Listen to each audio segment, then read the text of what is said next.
வணக்கம். ஒரு வழியா விஜய் அவர்கள் கரூருக்குள்ள நுழைஞ்சிட்டாரு.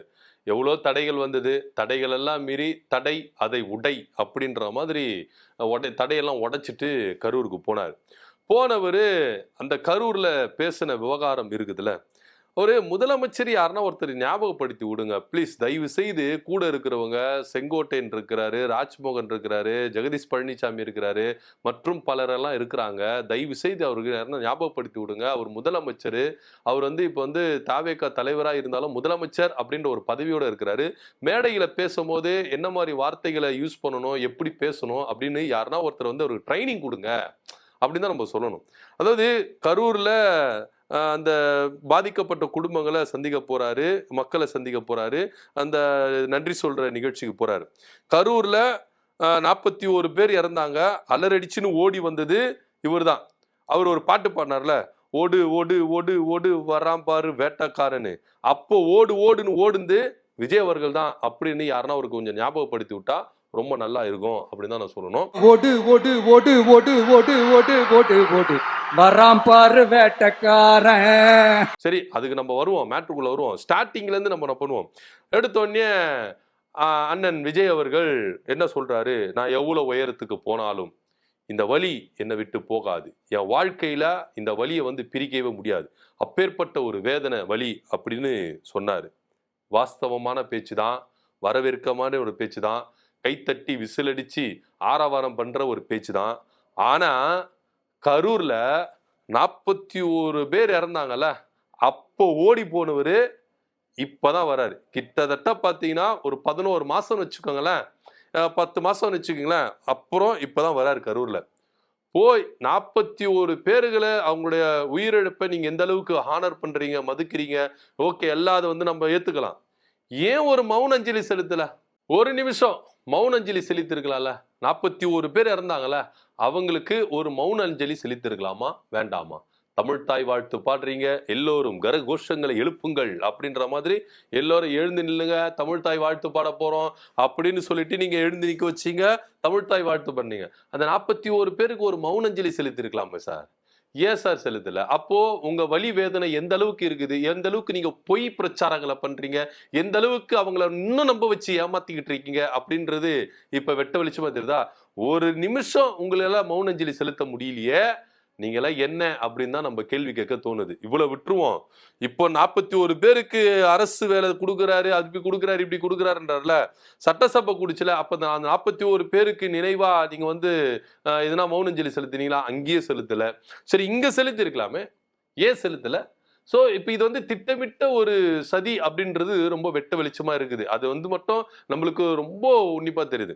அது மட்டுமா, சிபிஐ விசாரணை இதுல இருக்குது. இந்த கரூர்ல 41 பேர் ஏன் இறந்தாங்க, எதுக்கு இறந்தாங்க அப்படின்ற விவகாரம் சிபிஐ விசாரணையில் இருக்கு. இவரை 2 முன்னாடி போயிட்டு வந்துட்டாரு. இப்போ ஆதவ அர்ஜுனா போன்றவர்களா A2ல இருக்கிறாங்க வச்சுக்கோங்களேன். அப்படி இருக்கும் பொழுது இந்த வழக்கினுடைய விசாரணை தன்மையை இப்போ விஜய் அவர்களே இங்க மாத்தி பேசுறாரு அப்படின்னு இங்க வச்சுக்கலாம். ஏன்னா அவர் என்ன சொல்றாருன்னா, எங்களை நாமக்கல்லே ஸ்டாப் பண்ணிருக்கலாமே காவல்துறை, ஏன் ஸ்டாப் பண்ணல? கரூர்ல அதிகமா கிரௌட் வந்துருச்சு, ஏன் நீங்க நாமக்கல்லே ஸ்டாப் பண்ணல? நாமக்கல்லே எங்களை திருப்பி விட்டுருக்கலாமே, ஏன் நீங்க திருப்பி விடல? பெரம்பூர்ல நீங்க நிகழ்ச்சி நடத்தும் போது எங்களுக்கு கிரௌட் அதிகமா இருக்கு, நடத்தாதீங்க அப்படின்னு சொல்ல தெரிஞ்ச காவல்துறைக்கு, நாமக்கல்ல நாங்க மீட்டிங் நடத்திட்டு கரூருக்கு போக போறோம், அங்க நீங்க ஸ்டாப் பண்ணுங்க, அப்படியே போயிருங்க அப்படின்னு சொன்னீங்களே, ஏன் எங்களுக்கு பாதுகாப்பு கொடுத்து வர வச்சிங்களா சார் அப்படின்னு காவல்துறை மேல சொல்றாரு. இது காவல்துறை நீங்க வருக வருக வருக வருகன்னு சொல்லிட்டு உங்களை வரவேற்றாங்களா? காவல்துறை கரூர்ல நீங்க என்ட்ரி கொடுத்த போதே ஸ்டாப் பண்ணியாருச்சு. எல்லா வீடியோ ஆதாரம் ரெக்கார்டுகள் இருக்கு, சிபிஐல விசாரணை இருக்கு, உங்களுக்கு அலோ பண்றாங்க, இதுக்கப்புறம் வண்டி உள்ள போக கூடாதுன்னு சொல்லிட்டு காவல்துறை தரப்புல இருந்து அனௌன்ஸ்மெண்ட் கொடுக்கப்படுது. ஆனா நான் அந்த இடத்துல போயிட்டு 10 ரூபாய் பாட்டிலுக்குன்னு பாட்டு பாடாம 41 பேர் சாகடிக்காம விடமாட்டேன்னு சொல்லிட்டு வண்டி எடுத்துன்னு உள்ள போனது யாரு? அதை முதல்ல சொல்லுங்க. எல்லா வீடியோ ஃபுட்டேஜும் இருக்குதா இல்லையா?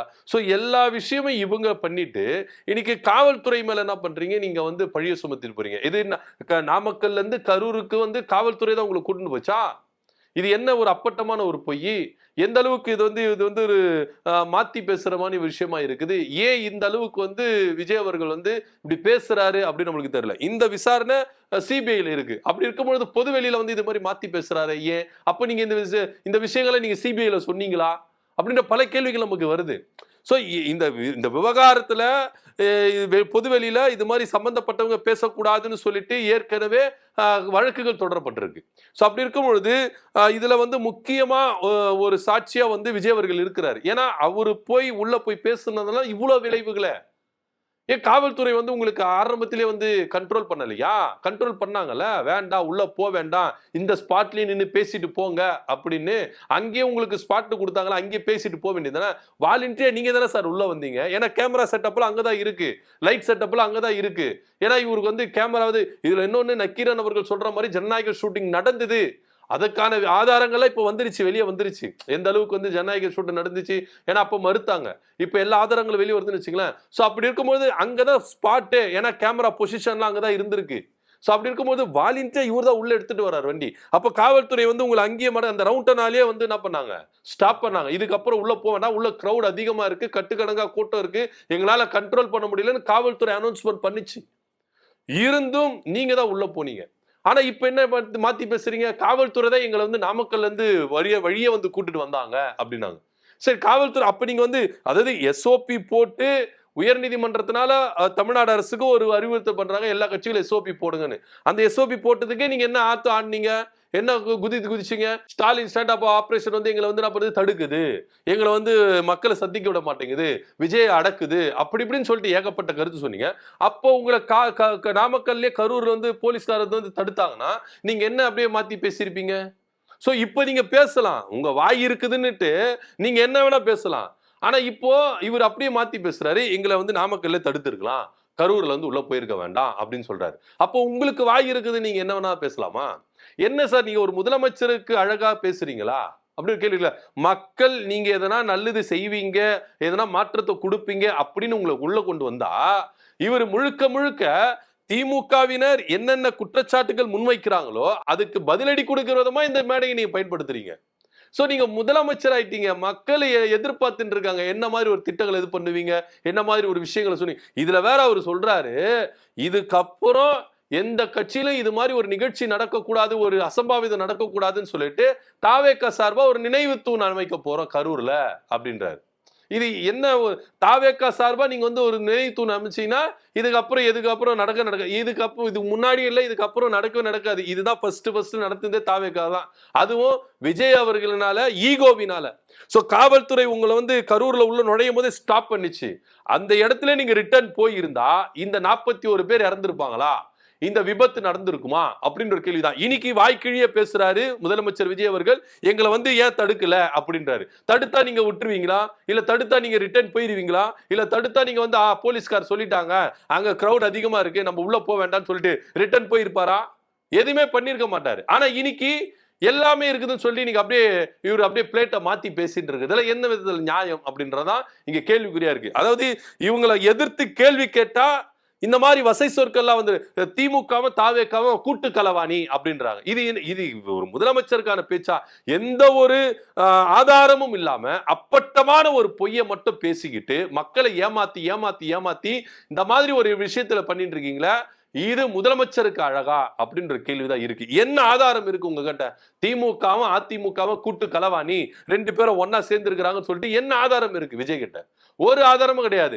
சும்மா பொதுவெளியில ஒரு நரேட்டிவை செட் பண்ணிட்டாங்க. திமுகவும் அதிமுகவும் கூட்டணி சேர்ந்து ஆட்சி அமைக்குது. யாரு சார் ஆட்சி அமைக்க முடியும்? திமுக கிட்ட 59, அதிமுக கிட்ட 47. அது கூட இப்ப இல்ல 41 மாறிடுச்சு. இவங்க 2 பேர் சேர்ந்தா கூட மெஜாரிட்டியே வராத. அப்ப எப்படி எந்த பட்சத்துல இவங்க வந்து ஆட்சி அமைக்க முடியும்? 2 பேரும் ஒண்ணு சேர்ந்து. இந்த பேசிக் கான்செப்ட் கூட விஜய் அவர்களுக்கு தெரியலையா? இவரெல்லாம் முதலமைச்சரா இருந்து இவரு கீழே நம்ம வந்து ஆட்சி செய்யணும் அப்படின்றது தான் நம்மளுக்கு வேதனையா இருக்கு. சோ முதலமைச்சரா ஆயிட்டீங்க, எல்லா அதிகாரமும் உங்ககிட்ட வந்துருச்சு. இன்னமும் நீங்க என்ன பண்றீங்க? தேர்தல் மனப்பான்மையிலேயே இருக்கிறீங்க. நீங்க திமுகவை சொல்றீங்க, அவங்க தான் ஆட்சியாளரு அப்படின்னு நினைச்சிருக்காங்க. கொஞ்சம் முழிச்சுக்கங்க, ரியாலிட்டிக்கு வாங்க அப்படின்னு நீங்க அவங்களுக்கு சொல்றீங்களே. கண்ணாடி பார்த்து உங்களுக்கு சொல்லிக்கங்க. நீங்க முதலமைச்சர், ஆட்சி நிர்வாகம் உங்ககிட்ட இருக்கு. இன்னும் நீங்க தேர்தல் பிரச்சார மூடல தான் பேசிக்கிட்டு இருக்கீங்க. நீங்க முதல்ல வெளியே வாங்க, ரியாலிட்டிக்கு வாங்க. ரீல்ஸ் ஆட்சில இருந்து ரியாலிட்டி ஆட்சிக்கு வாங்க சார். நம்ம சொல்ல வேண்டிய ஒரு கடமையில இருக்கும். இது ஏத்துப்பாரா விஜய்? ஏத்துக்க மாட்டார். சோ அதனால இவர் என்ன சொல்றாரு, சிபிஐல விசாரணை வழக்கு இருக்கு. அப்படி இருக்கும் பொழுது இந்த விசாரணை தன்மையை குறித்து நீங்க பொதுவெளியில இப்படி அப்பாண்டமான ஒரு பொய்யை சொல்லுறீங்களே, ஒரு விஷயத்த சொல்றீங்களே, இது எந்த விதத்தை ஏத்துக்கொள்ள முடிய விஷயமா இருக்குது? ஏன் கரூர்ல வந்து காவல்துறை உங்களை அறிவுறுத்தலையா? இதுக்கப்புறம் வாகனம் உள்ள போக வேண்டாம், இந்த பஸ் உள்ள போக வேண்டாம்னு அறிவுறுத்தலையா?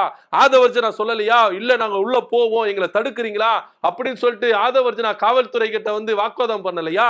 எல்லா ஆடியோ ரெக்கார்டும் இருக்கு சார், எல்லா வீடியோ ரெக்கார்டும் இருக்கு சார். நீங்க தப்ப ஓடவும் முடியாது, ஒளியவும் முடியாது அப்படின்னு தான் இங்க பார்க்க வேண்டிய ஒரு விஷயமா இருக்குது.